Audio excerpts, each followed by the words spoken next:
पुत्रदा एकादशी व्रत की कथा। प्राचीन काल में एक नगर में राजा सुकेतुमान राज्य करते थे। राजा के कोई संतान नहीं थी। इस बात को लेकर वह सदैव चिंताग्रस्त रहते थे। एक दिन राजा सुकेतुमान वन की ओर चल दिए। वन में चलते हुए वह अत्यंत घने वन में चले गए। वन में चलते चलते राजा को बहुत प्यास लगने लगी। वह जल की तलाश में वन में और अंदर की ओर चले गए, जहां उन्हें एक सरोवर दिखाई दिया। राजा ने देखा कि सरोवर के पास ऋषियों के आश्रम भी बने हुए हैं और बहुत से मुनि वेद पाठ कर रहे हैं। राजा ने सभी मुनियों को बारी बारी से सादर प्रणाम किया। ऋषियों ने राजा को आशीर्वाद दिया। राजा ने ऋषियों से उनके एकत्रित होने का कारण पूछा।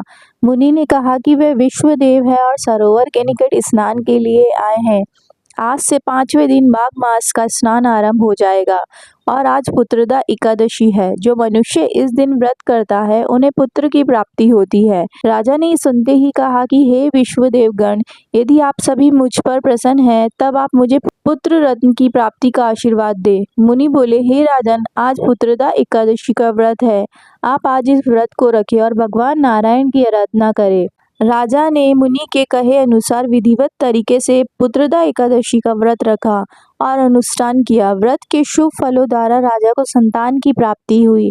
इस प्रकार जो व्यक्ति इस व्रत को रखते हैं उन्हें पुत्र रत्न की प्राप्ति होती है। संतान होने में यदि बाधाएं आती है तो इस व्रत के सुनने और रखने से वह दूर हो जाती है। जो मनुष्य इस व्रत के महात्म्य को सुनता है उसे मोक्ष की प्राप्ति होती है।